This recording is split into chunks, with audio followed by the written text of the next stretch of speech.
Hello and welcome guys, आप सभी का स्वागत है आपके अपने YouTube channel RK BA classes में। जैसा कि हम अपने पिछले लेक्चर में मोहम्मद गौरी के बारे में पढ़ चुके हैं, उनके द्वारा किए गए भारत में आक्रमणों के बारे में भी हम पढ़ चुके हैं। बट मैंने पिछले लेक्चर में आपको बताया था कि हम अपने नेक्स्ट लेक्चर में तराइन के प्रथम और द्वितीय युद्ध के बारे में बात करेंगे, क्योंकि ये युद्ध परीक्षा के दृष्टिकोण से बहुत ही ज़्यादा महत्वपूर्ण है, इसलिए आज हम इस पे बात करने वाले हैं। तो तराइन का प्रथम युद्ध जो हुआ था वो मोहम्मद गौरी और पृथ्वीराज चौहान के बीच में हुआ था। पृथ्वीराज चौहान जो है वो एक बहुत ही वीर पुरुष, वीर राजा, वीर शासक रहे हैं अजमेर के, और ये क्षत्रिय राजपूत थे। ठीक है, क्षत्रिय राजपूत थे। और मोहम्मद गौरी के बारे में तो हम पढ़ ही चुके हैं कि मोहम्मद गौरी क्या थे। और पृथ्वीराज चौहान एक ऐसे दूसरे व्यक्ति थे जो शब्दवेदी बाण चलाते थे। मीन्स राजा दशरथ जो थे वो शब्दवेदी बाण चलाते थे। जब श्रवण कुमार अपने माता पिता को लेकर के जाते रहते हैं तो राजा दशरथ द्वारा उनकी धोखे से जो हत्या हो जाती है वो शब्दवेदी बाण के द्वारा ही होती है। तो उनके बाद पृथ्वीराज चौहान ही थे जो क्या कहते हैं, शब्दवेदी बाण चलाया करते थे। ठीक है, तो इस युद्ध के बारे में हमने कुछ इम्पोर्टेंट टॉपिक्स लिख रखे हैं, तो आइए इस पे अब हम बात करते हैं। ठीक है, तो हम बात करेंगे तराइन के युद्ध के बारे में। ठीक है, तराइन का युद्ध। अब तराइन का युद्ध हुआ कब था? तराइन का युद्ध 1191 से 1192 में हुआ था। मीन्स 1191 में प्रथम युद्ध हुआ था तराइन का, और 1192 में सेकेंड युद्ध हुआ था तराइन का। तो पहले हम बात करेंगे प्रथम युद्ध के बारे में, जो कि कब हुआ था? 1191 ईस्वी में तराइन का प्रथम युद्ध हुआ था। ठीक है, ये युद्ध किसके बीच हुआ? मोहम्मद गौरी वर्सेस पृथ्वीराज चौहान। ठीक है, इन दोनों के बीच में युद्ध होता है। इस युद्ध में बड़ी सेना आपस में टकराती है। दोनों के पास ये अच्छी खासी सेना रहती है। पृथ्वीराज चौहान एक बहुत बड़े शासक रहते हैं, हिंदू राजाओं से इनका बहुत ही अच्छा आपसी संबंध रहता है। तो इनकी बहुत सारे राजाओं ने इनकी हेल्प की थी, इनकी मदद की थी इस युद्ध को जीतने के लिए।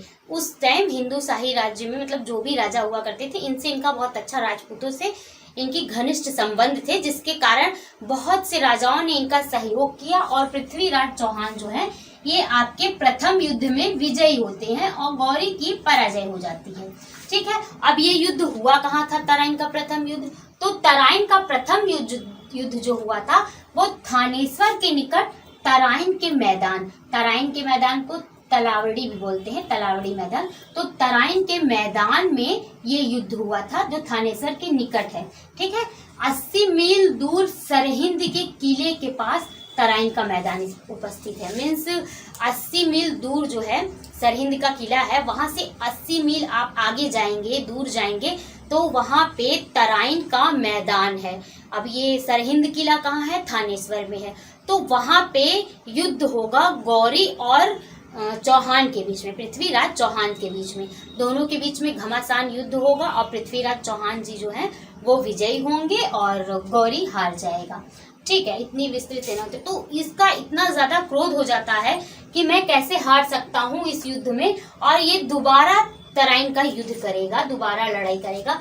और दोनों में इस युद्ध का कारण क्या बना था? दोनों में, चाहे वो पृथ्वीराज चौहान हो या मोहम्मद गौरी हो, इन दोनों में अपने साम्राज्य को विस्तृत करने की जो प्रबल इच्छा थी कि मैं अपने साम्राज्य को जितना ज्यादा हो सके विस्तृत करूं, बड़ा करूं, बढ़ाऊं, आगे करूं। तो उस इच्छा के कारण ये युद्ध होता है। जब गौरी आता है लड़ाई करने, युद्ध करने, तो पृथ्वीराज चौहान उसको रोकते हैं, और इस इच्छा के कारण जो है, प्रबल इच्छा के कारण ये युद्ध होता है। पृथ्वीराज चौहान दूसरे व्यक्ति थे जो शब्दवेदी बाण चलाते थे। शब्दवेदी बाण चलाने वाले मैंने आपको बताया दूसरे व्यक्ति थे। कौन? पृथ्वीराज चौहान। अगर ये क्वेश्चन आपसे पूछ लेता है, कॉम्पिटेटिव एग्जाम में ये क्वेश्चंस आ सकते हैं, तो अगर पूछ लेता है तो आप बिल्कुल आंख बंद करके टिक कर दीजिएगा कि पृथ्वीराज चौहान जी द्वारा जो है शब्दवेदी बाण चलाया गया था सेकेंड टाइम। अगर उसमें राजा दशरथ नहीं है तो इनको ही आप टिक करेंगे। ठीक है, नेक्स्ट अब हम बात करेंगे तृतीय युद्ध के बारे में। तराइन का दूसरा युद्ध जो है वो कब हुआ था?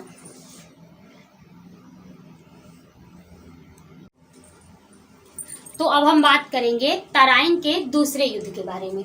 तो तराइन का दूसरा युद्ध कब हुआ था? वो हुआ था आपका 1192 ईस्वी में। तराइन का दूसरा युद्ध 1192 ईस्वी में उसी स्थान पे हुआ था।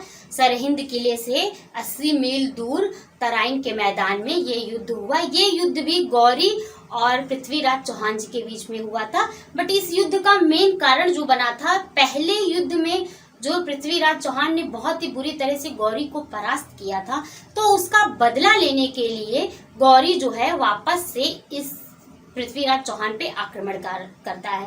देखिए, विद्वानों में मतभेद रहा है। कहा जाता है कि 18 बार गौरी ने पृथ्वीराज चौहान जी के ऊपर आक्रमण किया था, पृथ्वीराज चौहान के ऊपर आक्रमण किया था, और उसमें से लगभग 17 बार पृथ्वीराज चौहान विजयी हुए थे और गौरी की पराजय हर बार हुई थी। केवल एक युद्ध में गौरी विजय हुआ था। वो युद्ध जो आपका है वो यही युद्ध है, द्वितीय युद्ध है जो तराइन का, यही तराइन का द्वितीय युद्ध। इसी में एक बार गौरी जो है विजय प्राप्त करता है। ठीक है, गौरी वर्सेस चौहान, पृथ्वीराज चौहान और गौरी जी के बीच में लड़ाई होगी। ठीक है, गौरी जो है आपका वो विजयी होगा इस बार, और पृथ्वीराज चौहान जी हैं जो वो हार जाएंगे। ठीक है, हिंदू राजाओं का आपसी मतभेद। अब पहले युद्ध में पृथ्वीराज चौहान जब जीत रहे हैं तो दूसरे युद्ध में ये क्यों हार जा रहे हैं? इसका मेन कारण जो बना था, जो पिछले युद्ध में इनका जो सहायता की थी हिंदू राजाओं ने, राजपूतों ने, वो सहायता इनको इस बार नहीं मिली। क्यों नहीं मिली? क्योंकि इनके आपसी संबंध जो थे और राजाओं के साथ वो खराब हो चुके थे। इस वजह से इनको पराजय का सामना करना पड़ा। पृथ्वीराज की सेना, पृथ्वीराज चौहान जी हैं जो, उनकी सेना 300, उस सेना में कितने हाथी थे? 300 हाथी, 30,000 सैनिक और बड़ी संख्या में घुड़सवार। 300 सैनिक, 300 हाथी, 30,000 सैनिक और बड़ी संख्या में घुड़सवार के साथ पृथ्वीराज जी जो थे उन्होंने आक्रमण किया गौरी के ऊपर। ठीक है, भारतीय सेना संख्या तो बहुत अधिक थी, आप देख ही रहे हैं, 30,000 सैनिक है, बहुत ही अधिक थी। बट प्रॉब्लम क्या थी पता है? ये सेना जो है संगठित नहीं थी। असंगठित सेना होने के कारण भी इनको हार का सामना करना पड़ता है। और फिर गौरी की क्या सेना थी? तुर्की सैनिक थे गौरी की सेना में, सर्वश्रेष्ठ संगठन। और गौरी की सेना का जो है तो संगठन इस बार कौन कर रहा था? कुतुबुद्दीन ऐबक। कुतुबुद्दीन ऐबक द्वारा गौरी की सेना का संगठन किया जा रहा था। इस सेना का नेतृत्व कुतुबुद्दीन ऐबक कर रहे थे। और कुतुबुद्दीन ऐबक जो है वो मोहम्मद गोरी के गुलाम हैं। ठीक है, जिन्हें वो खरीद करके लेके आया था। तो भारत में युद्ध करने जब वो आता है तो अधिकतर युद्ध में उनका, गौरी का साथ जो है कुतुबुद्दीन ऐबक द्वारा ही दिया जाता है। तो ऐबक जो है इस सेना का सर्वश्रेष्ठ सैनिक था। ठीक है, उन्होंने आक्रमण किया और उसकी सेना में घुड़सवारों की जो थी बहुत भारी संख्या थी और दक्षता और तेजी में बहुत ज्यादा थे घुड़सवार। मतलब कि देखिए, हाथियों की अपेक्षा घोड़ों से युद्ध करना बहुत ही ज्यादा सही होता है, क्योंकि गजनवी जो है वो गजनवी लेकर के आया था अरबी घोड़े। अब घोड़े आ चुके थे अरबी भारत में, तो हाथियों के अलावा राजाओं को, हिंदू राजाओं को पता चला, भारत में पता चला कि क्या कहते हैं, आपके घोड़ों से युद्ध लड़ना ज्यादा ही प्रबल होता है। तो इतनी ज्यादा घोड़ों की संख्या, सेनाओं की संख्या इनके पास थी और ऐबक का सहयोग था, जिसके कारण पृथ्वीराज की सेना जो है वो उन दोनों के बीच में घमासान युद्ध होगा और उस युद्ध में जो है तो गौरी की विजय होगी। और विजय का मेन कारण जो बनेगा, कुतुबुद्दीन ऐबक बनेगा। ये कुतुबुद्दीन ऐबक वही गुलाम है जो आगे चल के गौरी की मृत्यु के बाद दिल्ली सल्तनत का गद्दी को संभालेगा, दिल्ली सल्तनत का अगला राजा होगा। मीन्स हम अगले लेक्चर में कुतुबुद्दीन ऐबक के बारे में बात करेंगे सर्वप्रथम। ठीक है, गुलाम वंश इसी के कारण हुआ है क्योंकि ये गुलाम था और गुलामों का गुलाम कुतुबुद्दीन ऐबक को ही कहा जाता है। ठीक है, तो आई होप आपको समझ में आ रहा होगा। ठीक है, क्लियर? तो दोनों ओर से घुड़सवारों का युद्ध, इस युद्ध को क्या कहा जाता है कि दोनों ओर से, चाहे वो पृथ्वीराज चौहान की तरफ से हो या गौरी की तरफ से हो, दोनों की तरफ से घुड़सवारों का युद्ध कहा जाता है तराइन के द्वितीय युद्ध को। ठीक है, उसके बाद तुर्की सैनिक जो थे वो आक्रमण करते हैं, युद्ध करते हैं। उसके बाद हांसी, सरस्वती और समाना पर ये लोग यहाँ के जो किले होते हैं उस पे अपना कब्जा करते हैं, कब्जा करके आगे बढ़ते हैं और अजमेर पर विजय हासिल करते हैं, अजमेर पर जीतते हैं। क्योंकि पृथ्वीराज चौहान जो है वो अजमेर के शासक हैं, तो अजमेर को जीत लिया गया। मीन्स पृथ्वीराज चौहान जो है उनकी पराजय हो गई, उनको पराजय हुआ और उसके बाद उनकी मृत्यु हो जाएगी। ठीक है, गौरी के विजय का कारण क्या बना? ये जो घुड़सवारों की संख्या थी, घुड़सवारों की तेजी थी, रफ्तार थी, यही गौरी की विजय का कारण बनेगा। ठीक है, आई होप क्लियर हो रहा होगा आपको। ठीक है, क्या गौरी की विजय का कारण बनेगा यही घुड़सवारों की रफ्तार, घुड़सवारों की तेजी। क्लियर? ठीक है, अब बात करेंगे पृथ्वीराज रासो। देखिए, पृथ्वीराज रासो है, उससे पता चलता है कि जो आपके पृथ्वीराज चौहान हैं वो एक क्षत्रिय राजपूत हैं, या उनके जो दादा हैं वो एक क्षत्रिय राजपूत हैं। वो हमें कहाँ से पता चलता है?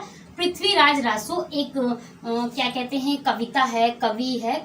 पृथ्वीराज रासो एक बुक है एक टाइप की, वो लिखी किसके द्वारा गई है? चंद्रबरदाई के द्वारा लिखी गई है। उसको ब्रज भाषा में लिखा गया है और ये क्या है?